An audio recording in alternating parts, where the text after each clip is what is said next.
All right, Hefty here with 492W CPD number 5. Again, this is not part of the textbook, but we want to talk about certifications in the health industry. So we'll start out looking at health law ideas and key points.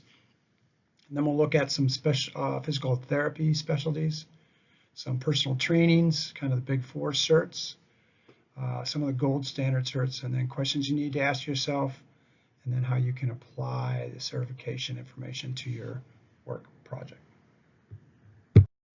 All right, when we look at health law, when it comes to certifications, we want to figure out what are the industry standards. We call this benchmarking. More importantly, how has health law, specifically the Affordable Care Act, impacted these standards? So have certifications changed, requirements, and so forth? You'll see it's pretty common now to have continuing education within a certain amount of years and/or a certain amount of hours of clinical work. Number two, what changes in the health industry have occurred because of the Affordable Care Act? And why we want to think about this is, where is it going into the future? So a good example would be, before the Affordable Care Act, there were pre-existing conditions, kind of the loophole in the insurance industry we've gone over. Now there's no more pre-existing conditions. How did that impact physical therapy, fitness training, all of those areas? So we want to look at some changes that we predict are coming into the future, and then we can be a step ahead of how it's going to impact our business in the health industry. Some key points, we'll look at certs, we'll look at physical therapy and fitness specifically, and then a workshop there. And with the physical therapy, we're going to look at these specialties to the right. You can see there's several here. There's always more, but we'll explain why it's important to look at having these specialty certs within your business. Some benefits of specialty certs: it increases your revenue, and then can increase compensation for your staff. So more money is always a good thing. It can increase your client base. So more people, more money, more chance for consistency with your business and retention. Number three, it can provide more growth for your business, obviously, but it also provides more opportunities for your staff and your business. And last, it gives you the ability to handle future changes in the industry. You have more diversity, gives you more flexibility. A good example is pandemic 2020. Could never have seen this coming, but obviously it's going to have a big impact on our future in the health industry. Some requirements with these specialty certs, you can see then you are required to have a physical therapy license, obviously, but you've got the 2,000 hours of that within the specialty field in the last 10 years and 25% within the last 3. And then there's always extra conditions depending on the specialty. When we get into personal training, we're going to kind of look at the big four. You can agree or disagree, but I'm just going to give you a foundation here. Some other ideas is to look at nutrition certs, wellness opportunities. We'll look at some gold standard certs, and the way to have some quality and diversity. So the big four here, again, this is debatable, but again, just a quick overview. NCAA, the National Commission for Certifying Agencies, would say the National Strength and Conditioning Association, NSCA. Then we have the ACSM, the American College of Sports Medicine, and the NASM, National Academy of Sports Medicine, and then ACE, the American Council on Exercise. Again, when you talk about these in your business design, you don't want to assume the reader understands these. A lot of people in the industry would just use the terms ACE, NASM, and so forth. You want to make sure you give the acronym, but then you write out the full name of it so they understand what you're talking about. The NSCA, again, you can see here some of the ins and outs of the program. It was the first one to be recognized, established in '93. It's one of the toughest ones, but you can see it does a lot for you. And again, certification every 2 years. ACMS, American College of Sports Medicine, founded in '54. It's been around the longest. It's recognized again by NCAA. NCCA, I mean, and it takes more of a clinical approach to fitness, and again, it's recertification every 3 years. NASM, National Academy of Sports Medicine, founded in '87, again, recognized by NCCA. It's one of the more popular ones with personal trainer certifications in the world. Again, takes some research involved here to create the certification. So again, it's a little more relevant, recertification every 2 years. ACEN, the American Council on Exercise. It's one of the more widely accepted ones, used around, been around for a long time. Again, it's just a way to explore more options in the personal training field. So again, certification every 2 years.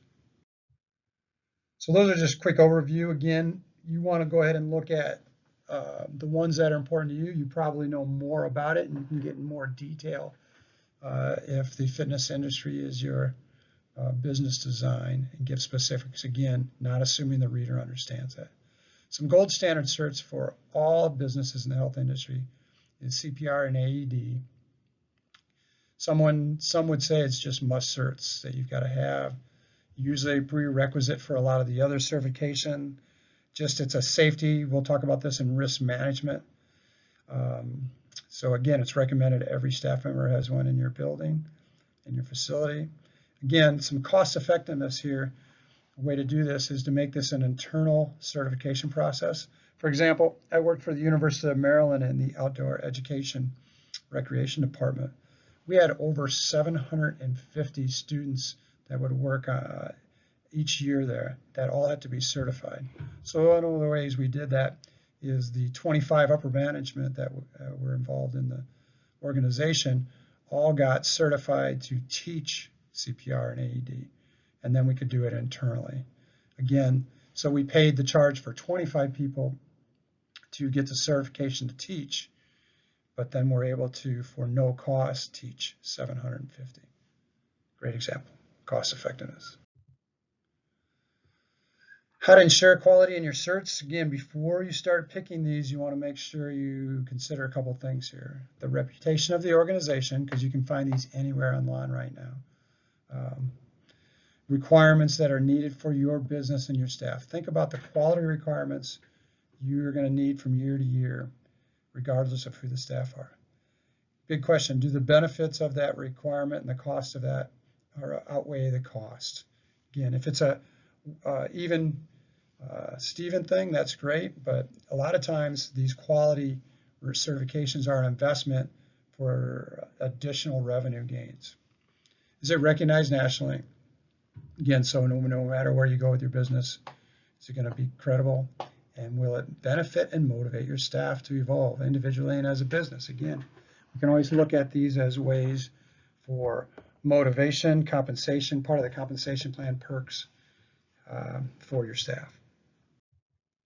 Some questions you need to ask yourself right away before you even get started. Do a needs assessment. Again, what's the standard in your field? What's considered the best? What do you need? What do you need to know about? What certs specifically, what's the core ones your organizations need, and then you can look at some preferred ones. The other thing is just think about and have a discussion. This is part of that staff performance. When you start to set goals, ask your staff what ones matter to them, and then that'll matter to your business. Again, the other one is to do surveys and some analysis, Google Analytics and things. What certifications matter to your clients or your customers? Does your business need certifications to grow and advance? You always want to try to stay one step ahead. And is it best to have diversity in your manager's certifications instead of everybody having the same thing? Again, last, what is the financial impact to your organization? We always want to look at the ACA or health law connection and considerations as we get into legal issues, insurance, and risk management. Some application of this with your Project 4, which is your human resources or HR development report or plan. Again, job descriptions are a key place to put certifications that are required for the position, and then you can look at preferred or optional ones you can list. Again, we talked about the internal training you can do I gave you the University of Maryland for cost effectiveness. And then you can also look at some specialty areas where the staff go outside of the organization to get that external training done, certification. And then look at just other ideas where the certifications can comply in your HR program. When you get into your business design with Project 4 there with HR, again, you can think of these certifications as continuing education credits, CEC, so you can build that into the compensation or advancement plan. We can also use these just as continuing professional development. Another way to do certifications is you send that out externally, person does the certification, and then they can come back and at least teach some new core concepts and so forth that all of your staff can use.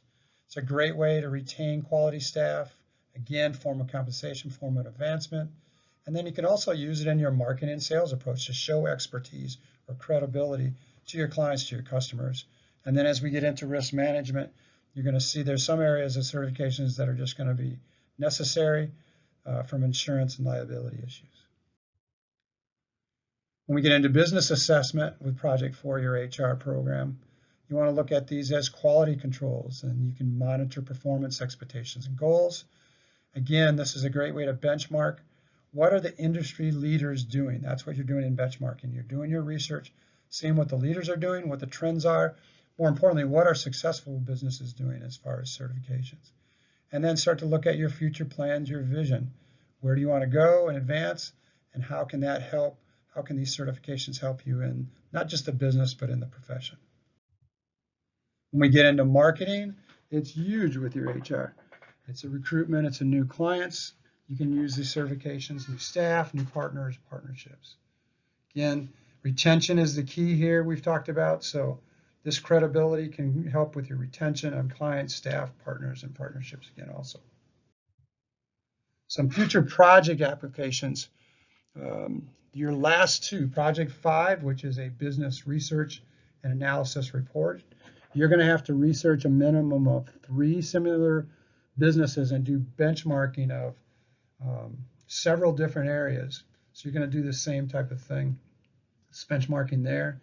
In Project 6, which is your business plan, your final project, that detailed written business plan, it includes 3 parts. So the human resources is one whole part that you're going to use, but then you also see you've got recruitment, retention, profitability, and then operations, facility management, and evaluation.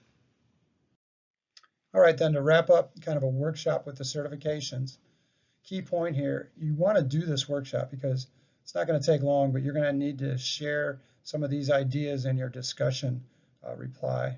So here, first, determine what certs are needed within your business. Do the research and find out which certs are the most credible. Again, with TRI, you're not going to only have to tell us what those are, but you're going to have to support that with references and then give an illustration.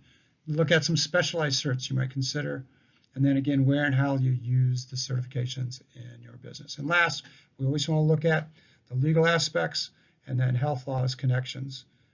Maybe there's areas you're just required to or need to. Thanks.